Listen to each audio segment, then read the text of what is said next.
everyone, to another conversation. And I have with me Deborah Grassman, who we spoke to during COVID, and when things were pretty grim for us all, even though we're still going through the pandemic. And here in Australia, we're anticipating yet another wave. But Deborah is the founder of an organisation called Hospice. And if you recall, and there'll be a grab just on your screen at the moment, Deborah spoke about working with over 10,000 veterans in palliative care at the end of their life and what she discovered in those moments. The journey of life is different for all of us, but we all strive to find meaning and purpose for our daily lives, to live in the spirit of things as was intended for each other. Our stories of love and care focus on our holistic connections with our mind, body and spirit. Today we talk about Opus Peace and Soul Injury. It's a grassroots movement. Founded in 2013, the soul injury concept originated in an unusual way.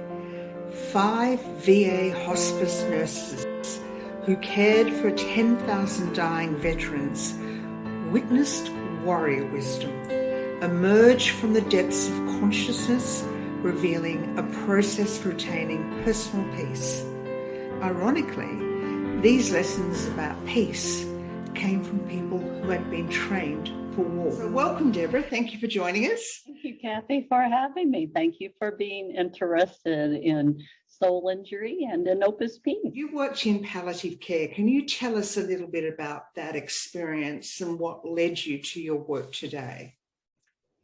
Well, I did work for the VA for 30 years as a nurse practitioner, doing work in hospice and palliative care for most of those years. And during that time, as you said, I took care of more than 10,000 dying veterans.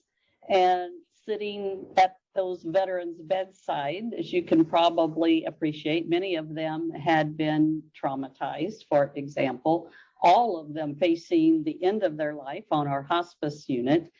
I learned, surprisingly, a lot about how to attain personal peace. And ironically, those lessons about gaining personal peace came from people who many of whom had been trained for war. Yes. So we often saw PTSD become exacerbated at the end of life. We certainly saw a lot of moral injuries that would surface at the end of life as someone's getting ready to meet their maker, so to speak, soon. But we also saw something else that couldn't quite fit in that category of PTSD, couldn't quite fit in that category of moral injury, that had to do with oftentimes their regrets about who they had become or who they had failed to become. Because as you know, as you come to the end of life, your perspective shifts. You see things very differently. Things that you thought were so important when you weren't given a terminal diagnosis suddenly change the day after you're given a terminal diagnosis. Suddenly, the things you took for granted, you don't take for granted anymore. The things you didn't think were important are now urgently important. So everything shifts at the end of life. And that's perspective is what I was privileged, and most hospice workers are privileged. It's why we do that work, is because you get this precious time that's kind of that's not so attached to the ego, not so attached to these worldly things, but you draw on a different perspective. So do you remember the moment when the aha moment, I suppose, when you thought, there's something going on here, there's a pattern happening around transition and end of life and what people want to talk about and how they want to resolve things? Well, I think probably it was more, I don't know that there was just one moment, but there was certainly a consistent pattern that kept revealing itself. And I would say it had to do with when I would ask people a question, and it was this: pretend like you died today. What would be left unsaid or undone? And that question is a probing question that really gets to the heart of things and gets people to their real self. The other thing with dying people, when you're working with dying people, I remember one guy, he said, now while I'm dying is not the time for me to be lying to myself. Yeah. Now, why do I say that? Because we define soul injury as becoming separated from your real self. Ah. And, now I want to tell you, when you're coming to the end of your life and you've got nothing to lose, and you no longer want to lie to yourself or anybody else, you become real. So I think when you ask that question, as I would see people's real selves truly emerge uninhibited, I would often say what surfaced was what I call the unvarnished truth. And to sit in the humility of unvarnished truth is powerful, is inspiring when people can let that facade fade away and those emotional log jams that have kept them in fear, they start letting those go, they open up and that river flows again, and not uncommonly, you would see the fear of death, the fear of whatever kind of disappear as people kind of connect more and trust more with their being and connecting with their being, their human beingness. So to be able to really experience that in real time at the bedside, was truly transformative for me. I don't know that there was any one aha moment, but I can tell you that I had aha moments on a regular basis. They taught me, those veterans stripped me of my arrogance so that I thought I know what's best for you and I know how to, it really kind of brought everything down onto an equal playing field. And I can honestly say that I've lived my life very differently. I always say that without the experience that I had with dying veterans, I would have lived a very anemic life that missed living fully and completely within who I am. See, that's the soul injury. Which doesn't necessarily have anything to do with morals, values, trauma, or anything.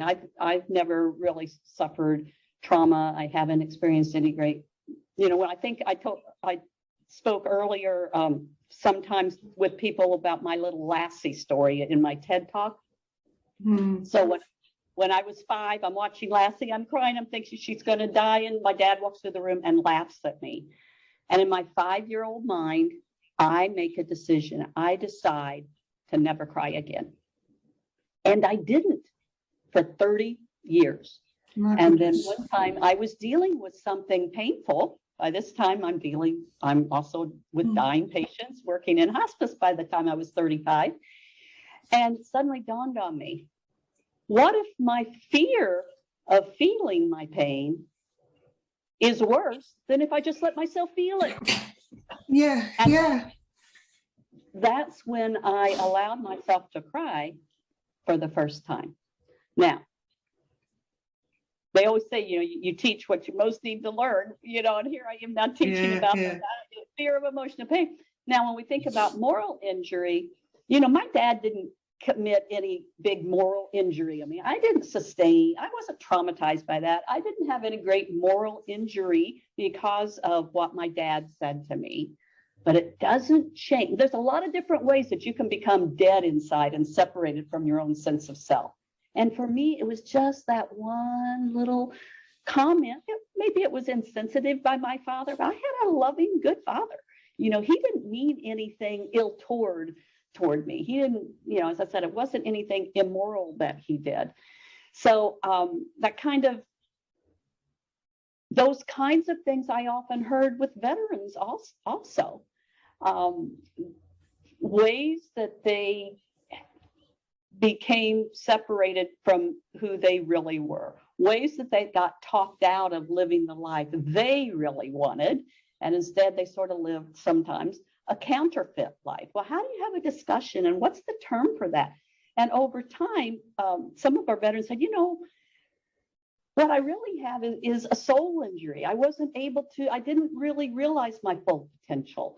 I was too rebellious, or I was too this or that, or I wanted my dad's approval, so I did this. I was living his life instead of, we heard those kinds of things. So nothing necessarily traumatic. If it's traumatic, it's PTSD. Nothing really on the moral violation or violating beliefs, or that's a moral injury, and you do that. But there's this other piece, a big piece that often happens, especially with children, that seems sort of benign, and yet it's insidious, and it insidiously sort of defines who you are, and you start feeling like you're not enough. You're not good enough, you're not smart enough, you're not pretty enough, you're not competent enough, whatever the enough failure is, you feel less than. And so that's that term, that's how we use that term soul injury, is to mean that kind of separation from your own sense of self. So the soul, for people going, oh goodness, we're going to have a religious conversation. Yeah. You're not talking about soul in that context at all, are you?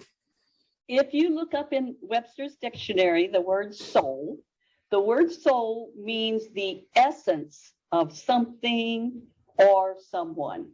So you could say, oh, what's the soul of this desk? Well, it's that hardwood that's made, what is the core? What is the real essence of this?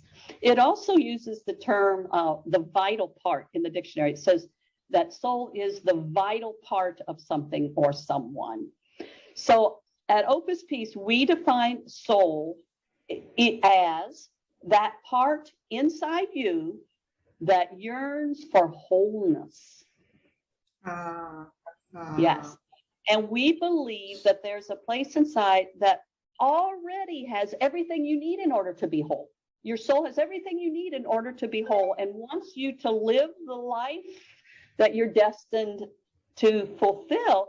If we can align ourselves with that part, listen to that part inside ourselves that's trying, it's kind of like that North Star, that compass, that, that's how we mean self. We're not talking about a narcissistic self and, being separated from yourself and just do whatever you want to do, have whatever you want. That's not the self that we're talking about. We're talking about the soul being the part of self that is already whole, that's trying to help you be all that you can be. Stop being afraid of who you are. Stop being afraid of who you are not. And just develop the honesty, courage, and humility to be who you are in all your perfection and in all your imperfection, to be able to be with that.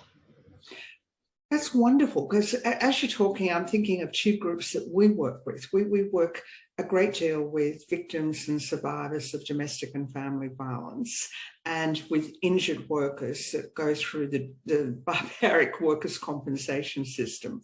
And in both instances, and I'm talking, domestic violence affects many people of all genders, but I'm specifically talking, we work mostly with women and children.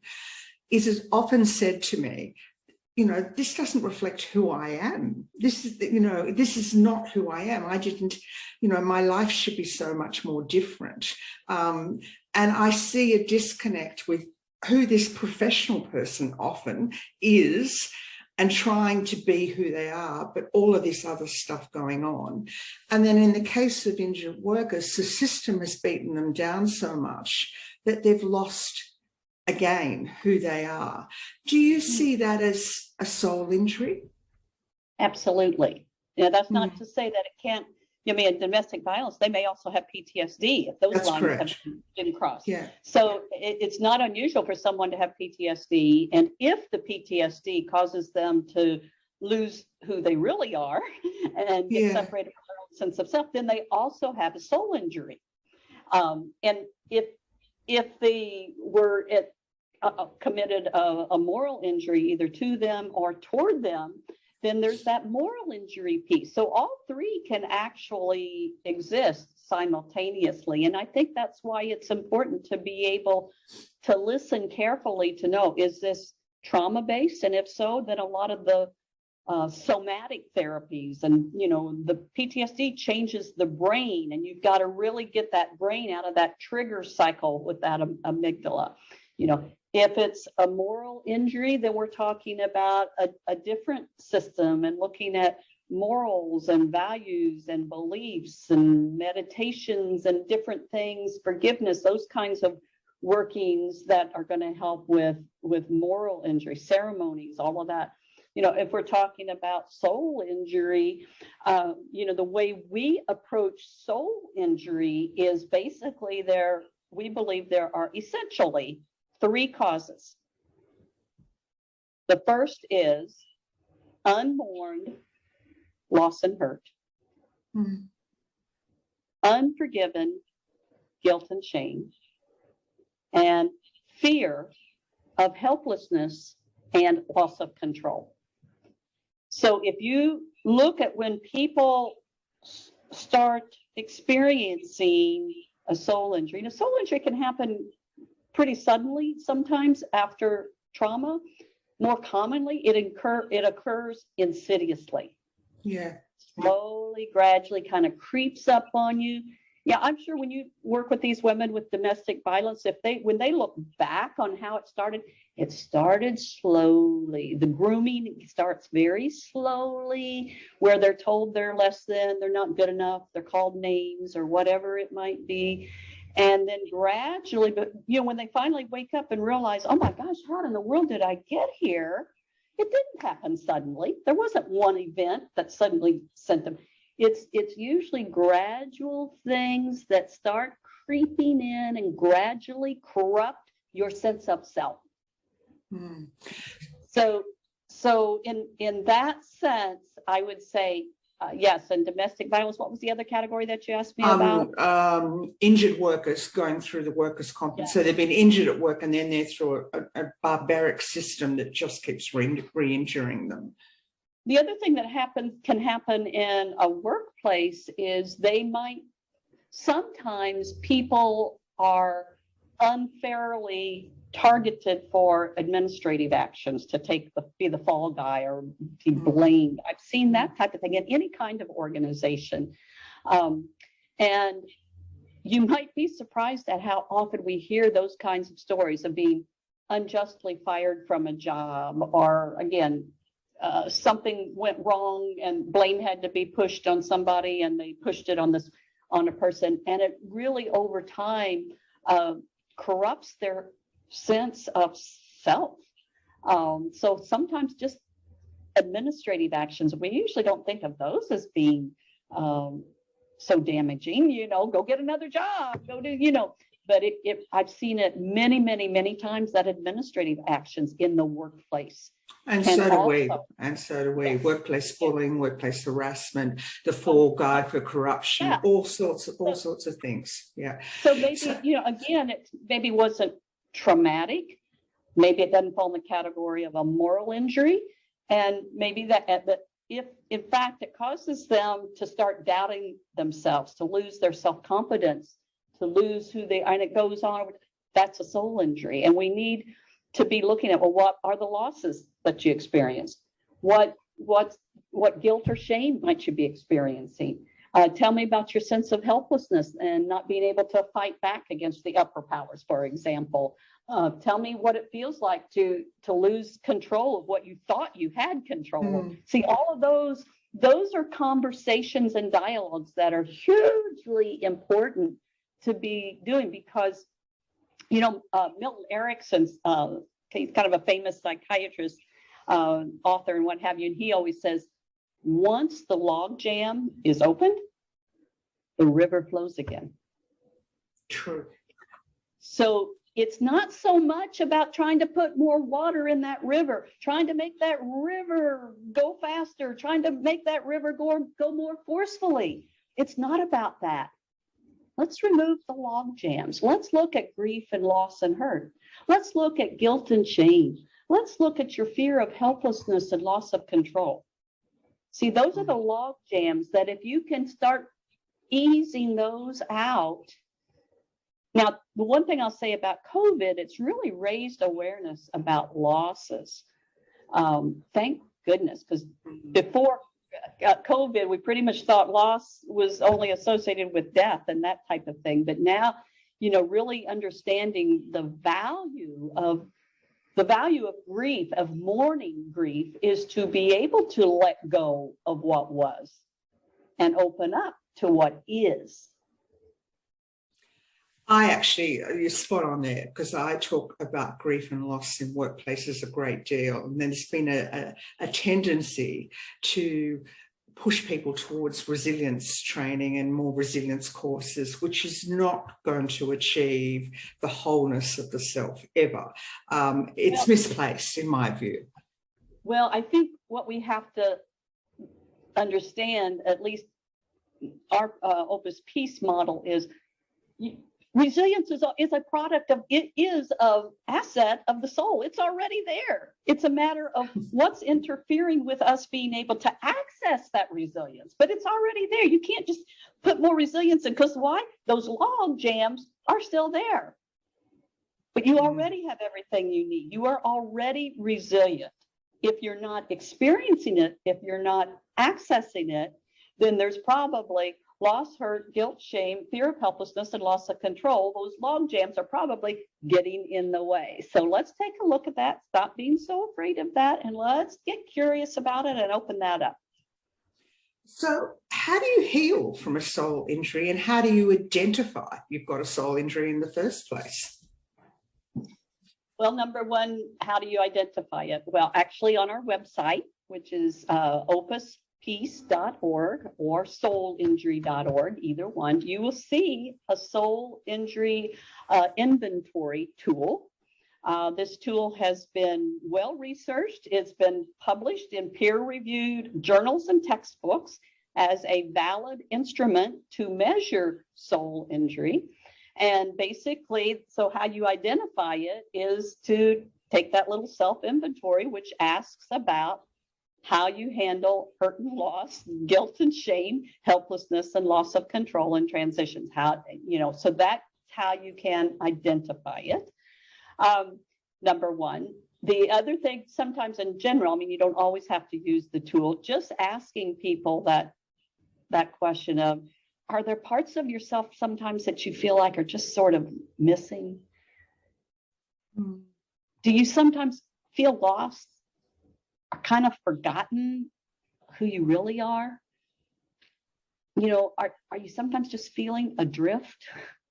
Kind of, those are all clues, so just having that kind of language. Do you sometimes feel separated from who you really are? So that's identifying it, so to speak. And then how do you heal from it? Well, again, it goes back to those three causes. We teach people, number one, how to acknowledge loss and hurt.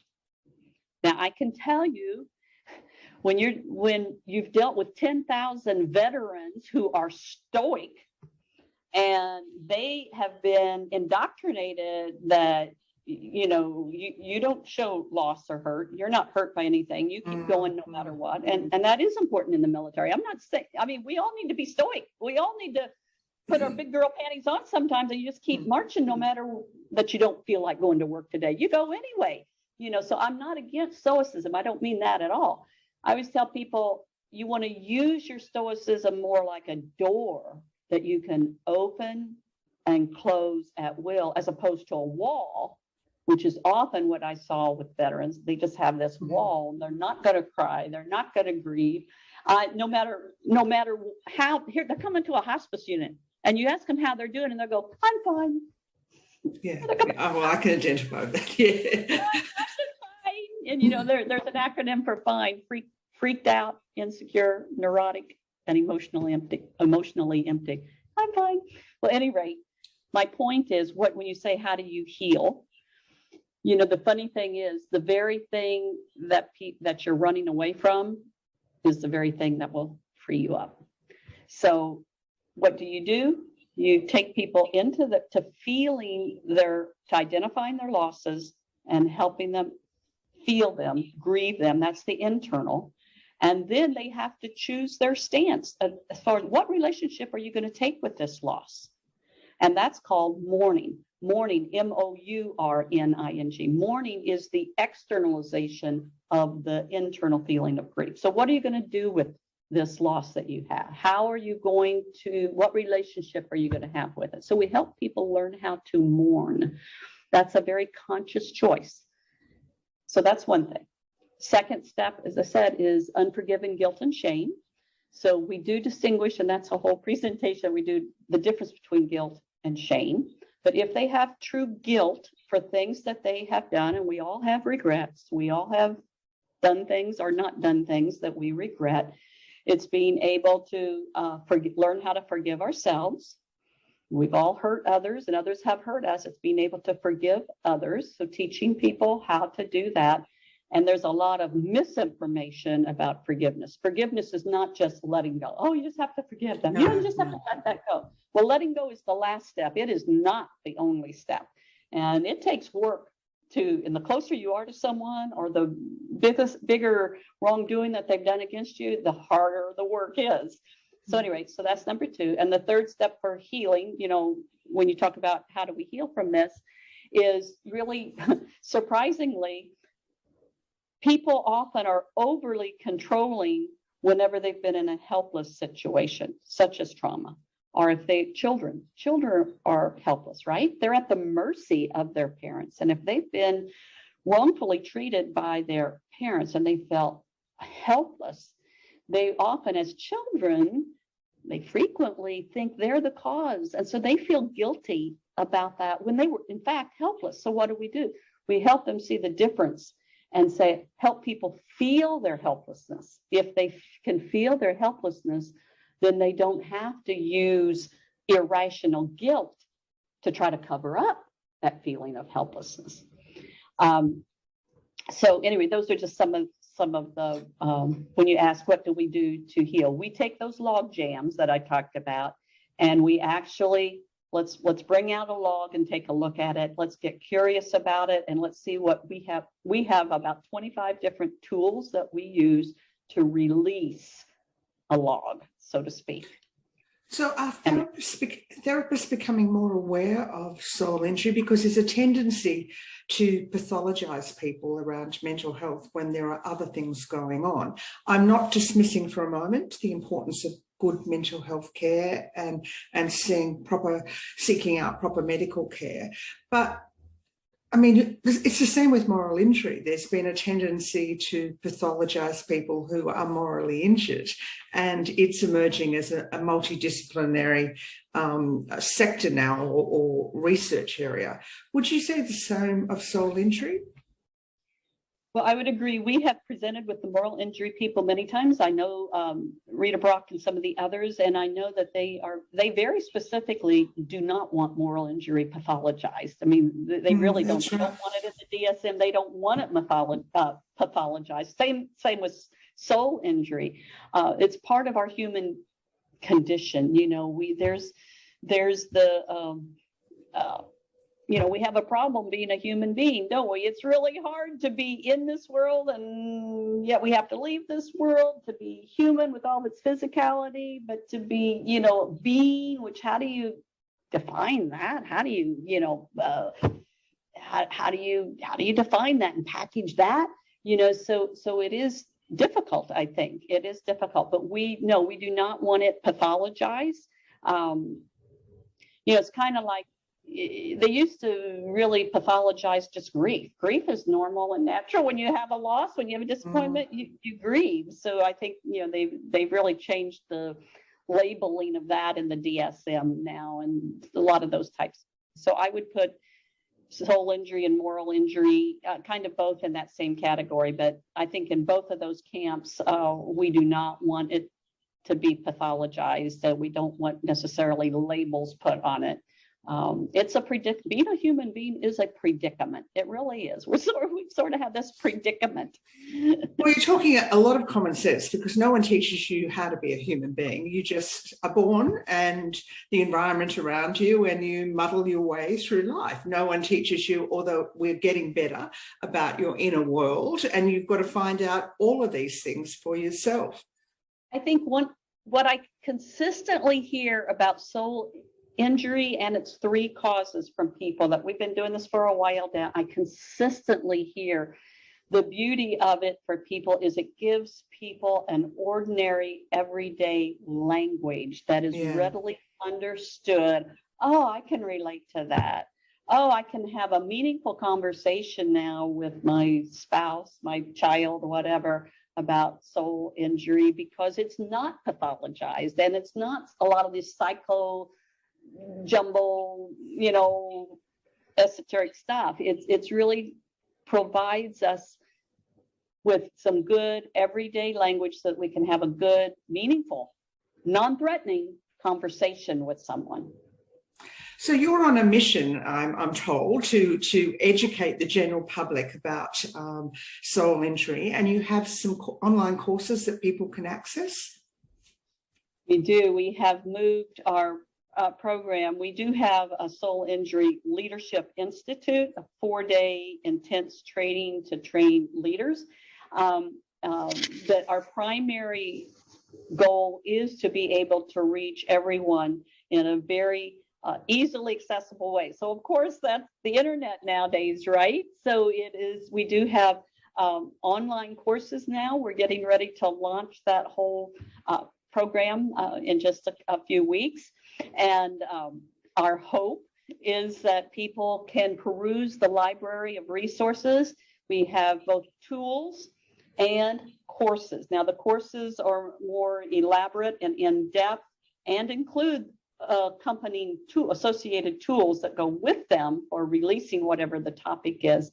We have a lot of different topics on soul injury, on grief and loss and hurt, on forgiveness, on helplessness, on veterans specifically, kind of a separate piece on veterans and their caregivers, and a whole separate module on aging and chronic illnesses, those types of things. And we will be adding to that library more and more. But yes, easily accessible. People right at their fingertips can go on. The tools are $9.95. The in-depth courses is $49.95. And as I said, you don't just get the course, but you get a lot of articles, audios, some usually a chapter from my an audio chapter from one of my books that's related to the topic. So yeah, we're very excited about that, because it's bringing the concepts and this everyday, easily applied tools and language to people right in the privacy of their own home, and helping. And very affordable, very affordable. Well, it is. We want to help people heal the relationship they have with themselves, so that they can have inner peace. So, we're talking about inner peace, and that's what we're about. It's about helping people heal the relationship they have with themselves. And what they end up discovering is who they really are, and being able to release those fears of who they are and who they are not. And that's really our goal.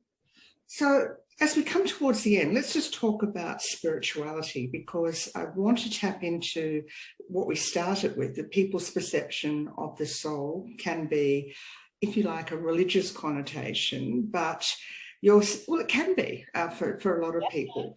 But for other people, it can be this thing that we're not even really aware. But you're saying it's like there is the real world, and then there's a transition. It could be a place, it could be whatever it might be for us.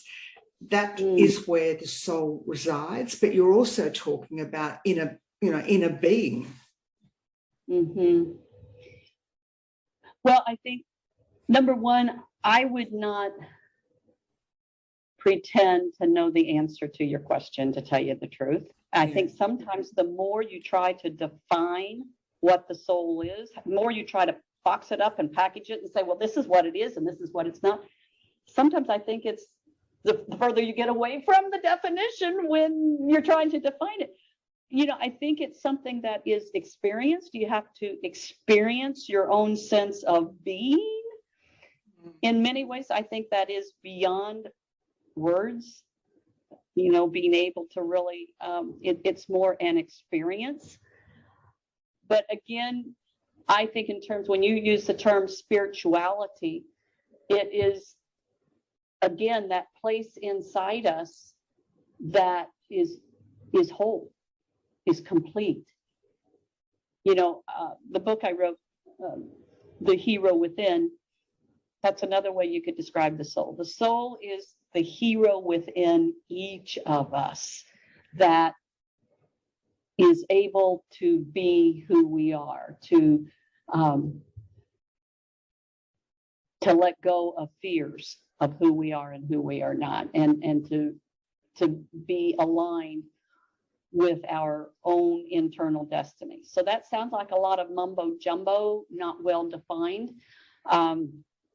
And I would still say that I would stand by that, because I think you can't really define it. You can't box it up. You can experience it. You know it when you feel it. You know it sometimes when you connect with others in that spiritual realm, so to speak, where you feel that resonance of energy, where you feel more of who you are. You don't feel small. You feel larger than you were. There's that growth. There's that stepping more into my beingness. Certainly, having worked in hospice for 30 years, spirituality, beingness, personhood is much more tangible in those last few days of life. You see people, I would bear witness to people experiencing that within themselves. Now, again, if you ask them, well, tell me what that is, describe that, what is that?